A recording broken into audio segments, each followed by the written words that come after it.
Hey everybody, Jason Burmis here, and in my eyes, I think we have some more good news regarding the Epstein case.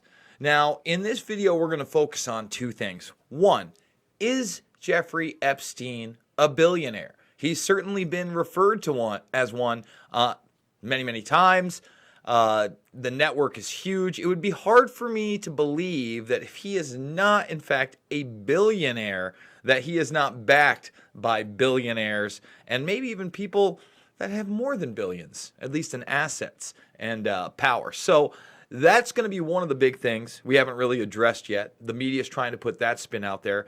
But the biggest thing to me right now is the fact that Barr, who worked for Kirkland and Ellis, who worked on the initial Epstein case, had recused himself from the prior DOJ investigation that was going to reopen the case. And I've done extensive videos on that. We're actually going to focus on what Ben Sasse said to him again. But this time, he won't be recusing himself. So we're going to get to that in a moment. But first, this is Forbes trying to say that Jeffrey Epstein, not a billionaire. Okay? Now, why is this important? Well, it's setting the stage that, he doesn't have all the power and mystique that he says he did. And if you look here, this is actually from a 2010 article. All right? So you got to take out what you can. Jeffrey Epstein, the underage massage king of Palm Beach, was back in the headlines this week. Billionaire, see again, this is all old news. What are they talking about? The guy freed this week after pleading guilty to soliciting an underage prostitute is not a billionaire. We repeat, not a billionaire. More likely, he is worth a fraction of that because of so much uncertainty around his numbers. He's never been included in the Forbes 400 list of the richest Americans.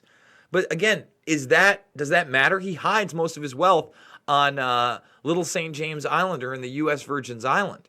In fact, when you really look at this, okay, this is the real information, okay? A decade when prosecutors in Florida were pressing for an accounting of his net worth. So they wanted to know how much he was worth. Epstein's lawyers initially pegged the number at zero. At zero. If you've seen my previous videos and the network from London to Paris to San Antonio to New Mexico, I could continue.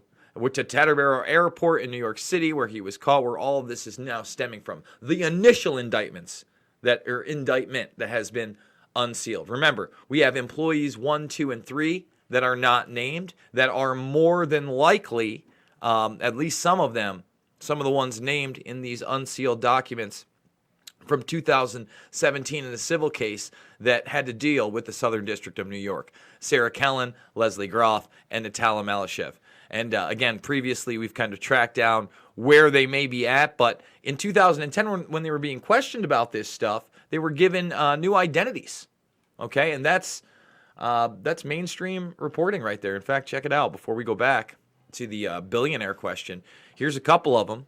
And once again, given Kellen's on the left, given new identities and new lives after being basically accused of being procurers for Epstein. So back to the billionaire question, okay? Eventually, Epstein's attorneys agreed to concede that their client had a net worth of at least 9 figures. From that point on, the local Miami papers covering the case began referring to him as a billionaire. But please note the 9 figures. That would not make him a billionaire. At the very most, it would make him worth $999,999,999. And they're saying at the very least it's $100 million. Once again, I really find it hard to believe he's only worth $100 million with the amount of properties and just the mystique around his finances in the beginning. Hash T, thank you so much for the super chat. We really do appreciate that. In fact, if I go over here to my profile, I want to let people know what are his origins. Go check out my video right here. Follow me on Twitter. But I posted this. I did this video 2 years ago, a week from now. I think it was in July 17th we posted it.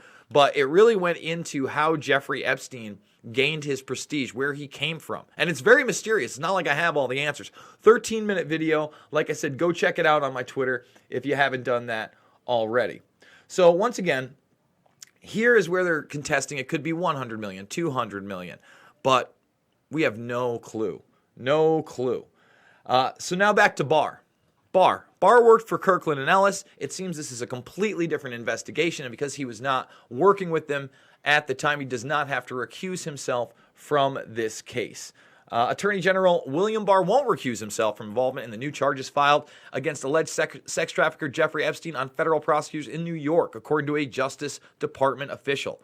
Barr made the decision on Tuesday after consulting with career ethics officials at the department, said the official, who asked not to be identified discussing a sensitive matter. Thank you, Eric Cantu, for the super chat, brother. Really do appreciate it. Barr weighed whether he would have to remove himself from involvement in the case because, in part, Epstein had previously hired lawyers from the law firm Kirkland & Ellis LLP. Barr served as a counsel to the law firm before becoming Attorney General. But Barr has recused himself from any retrospective review of the Justice Department's decision more than a decade ago, letting Epstein avoid prosecution on federal sex trafficking offenses in Florida. And remember, Barr's not the only person that has connections to Epstein in the Trump department. You have the Labor Secretary Acosta. It's infamous. So right here, we're going to review this. Ben Sass actually just posted it, and this was during his confirmation hearings. Well, I'd like to return to the disturbing topics of human trafficking and sex trafficking. You've answered a few questions here today. I'd like to look at the November 28th Miami Herald investigative series that I know that you followed into the crimes of Jeffrey Epstein, and I want to quote from that. Epstein, a wealthy hedge fund manager, quote, assembled a large cult-like network of underage girls with the help of young female recruiters to coerce into having sex acts behind the walls of his opulent waterfront mansion as often as 3 times a day, close quote. The report continues, he was also suspected of trafficking minor girls, often from overseas, for sex parties at his other homes in Manhattan, New Mexico, and the Caribbean.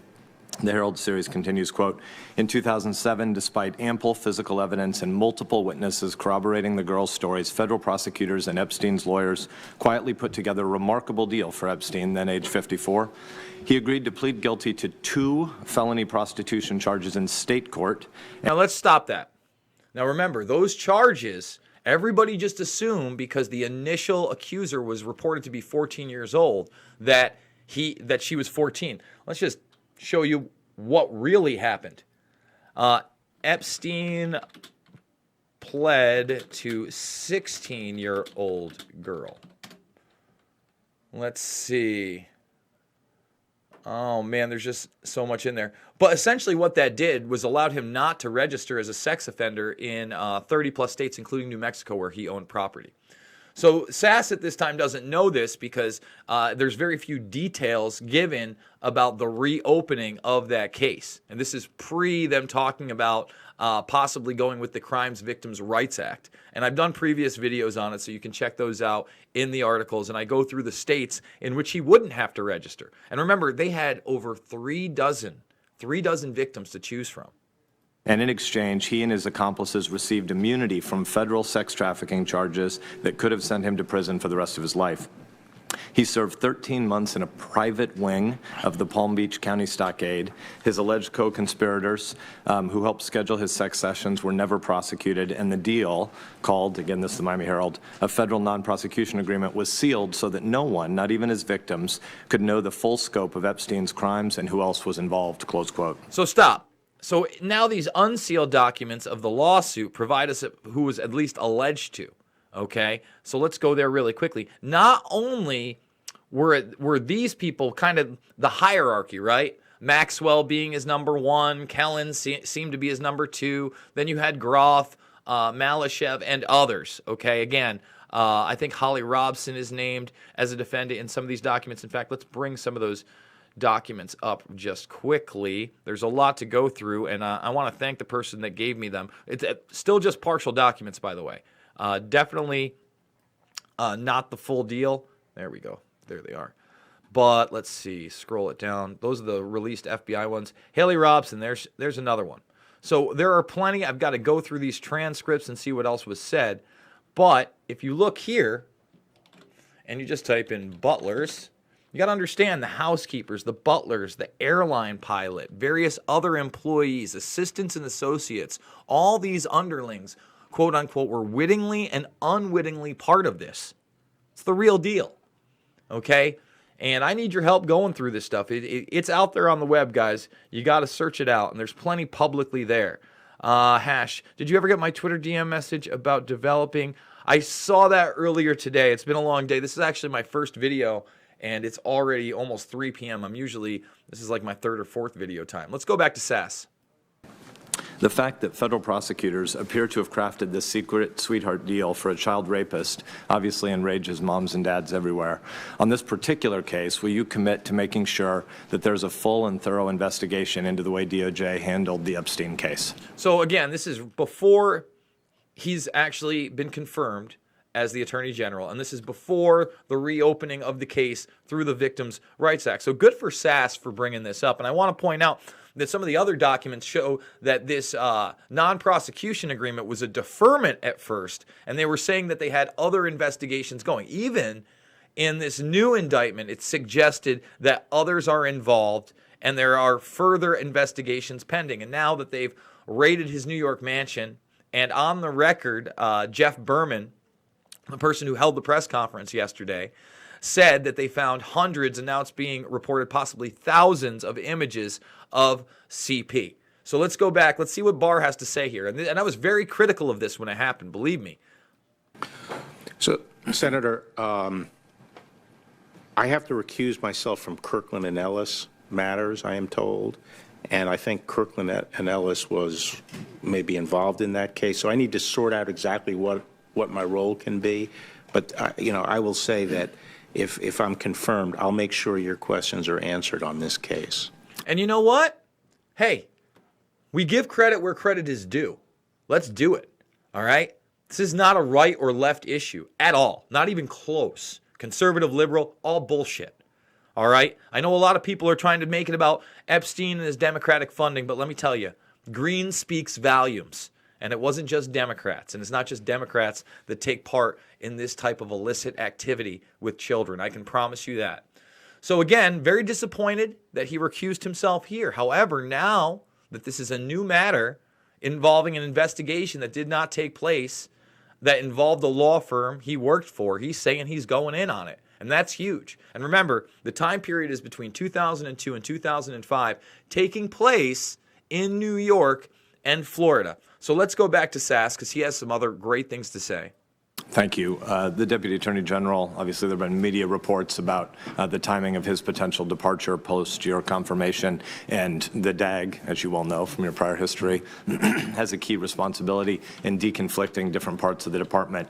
Those of us who've been pressing on this matter have found in different parts of the department a lot of anxiety about the way this was handled, and yet kind of a hot potato of a bunch of people thinking they're not responsible. Right now, Rod Rosenstein has been helping, trying to deconflict some of that, but I'm worried if with your potential recusal, if the DAG also departs, it's not clear who's going to actually deconflict this. So I'm grateful for your pledge that the department will be responsive, even if not you personally. Yes, that's right. More broadly than the miscarriage of justice in this particular Florida case, would you agree that justice has nothing to do with the size of your bank account or the number of attorneys you can hire? I wish that were the case, but unfortunately, we've seen time and time again that's exactly what justice has to do with, the size of your bank account. Absolutely. And that's why this guy was not kept in prison. That's why his co-conspirators were never prosecuted. And I'm going to be doing a full video, not on the indictment here because we've already read the entire indictment, but this letter where they're asking that he be kept in jail until this trial takes place, which I pray to God actually happens. That needs to happen, 100%. And that's a huge thing. We'll find out on Thursday in the bail hearings, and we're going to go over this entire letter in a later video today. We're also going to talk about Trump and the Steve Hoffenberg Epstein connection, some business deals, Tower International. That's some of those documents that got unsealed. That's going to be a whole nother subject. But there's so much here. Remember, this new case, New York, 2002, 2005, some Florida mixed in. Employee 1, 2, and 3, victim 1, 2, and 3. We have some other co-conspirators being named here in the unsealed documents from the civil cases. So let's go back here to SAS, because again, he has some good things to say. And bravo to Barr for apparently Tuesday consulting with people and deciding that he will not recuse himself from the Epstein case? Yes. I agree, and I think that a whole bunch of Americans wonder about the Department of Justice and how we're trying to prioritize, or how we should be prioritizing our responsibility to the victims of sex trafficking who are left afraid and voiceless. In this particular case, many of the women who were clearly victims, trafficked, rape victims, had no awareness of the fact, and I think in violation of federal statutes of victim notification, that this non-prosecution agreement had been agreed to. And it's good that he's nodding there, because that's absolutely true. But remember, the loophole was to not reopen the case, that they had never come up with what the victims had the right to after they found that their rights had been violated. In other words, there was no clause where they could reopen the case. It was a ridiculous argument, and it worked. Essentially, I guess you could have it be said that it was double jeopardy, but through the Crimes Victims' Rights Act, it should have never taken place in the first place, because none of them saw this deal. And not just that Epstein and his co-conspirators were not indicted, but the rest of the investigatory matters of the department were also suspended. It seems truly bizarre. I think moms and dads watching this hearing would like to know that you will pledge broadly to attack sex trafficking as a scourge in our society on both the supply side and the demand side, as these dirtbags demand this, but on the supply side as organizations clearly perpetrate these crimes.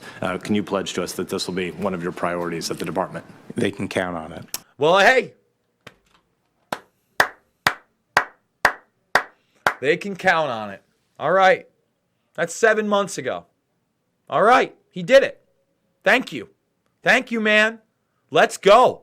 Let's make sure this guy stays in jail, and that we prosecute all these other people that were involved with him. Period. Amen. Let's find out who these victims were being sold off to, who these sickos are. I'll tell you what, if this administration wants my vote, I mean, I'm not pleased with what's going on in the Middle East and Iran. I've done those videos. And there's a lot of criticism out there about that administration, I think, on a real level from me. Because, again, I'm no Democrat. I'm no lefty. I'm no liberal. But you start going after these monsters big time, and you're an unstoppable force. So bravo to Barr. Bravo to the DOJ. Bravo to the Southern District of New York. I'm going to have Derek Broze on later, of the Conscience Resistance. And if you're unaware with Derek Broze's work, he's the person that's interviewing Bradley Edwards about Trump, that's going all over Twitter right now and other social media. I did a video on that like the day after it happened. And we should give him credit. He does amazing work. Broze is an incredible independent journalist. So look for that live stream later this evening. Like I said, we're going to go over the letter from the attorney's office to the judge saying we want Epstein held. We're going to go into that in a totally separate video. And then we're also going to go over the financial ties between Jeffrey Epstein, Steve Hoffenberg, and yes, even Donald Trump. So if that interests you, please consider donating. I also got to do a thank you video for all those people that have donated. We're doing a GoFundMe. We're about 2/3 of the way through. I think I got 8 or 9 days left on it. And then I'm going to do another month. We're about 2/3 of the way there. I thank everybody that's donated anything, $5, $10, $15, $1. Anything out there absolutely helps. And if you're brand new to the Burmis Brigade, now's the time to join. You know, we're doing 3, 4, 5, 6, sometimes 7 videos a day. We've been heavy on the Epstein coverage because we've got to be heavy on the Epstein coverage. But we cover NXIVM, DARPA, Soros, Netanyahu, Assad, Koch, you name it. There are no subjects that are off limits here. And I'm a true independent journalist. I hope there's a lot of other people out there like me that don't want to take sides like a political party is sports, because that's just 100% bullshit. So guys, thank you so much. I will see you guys on the flip.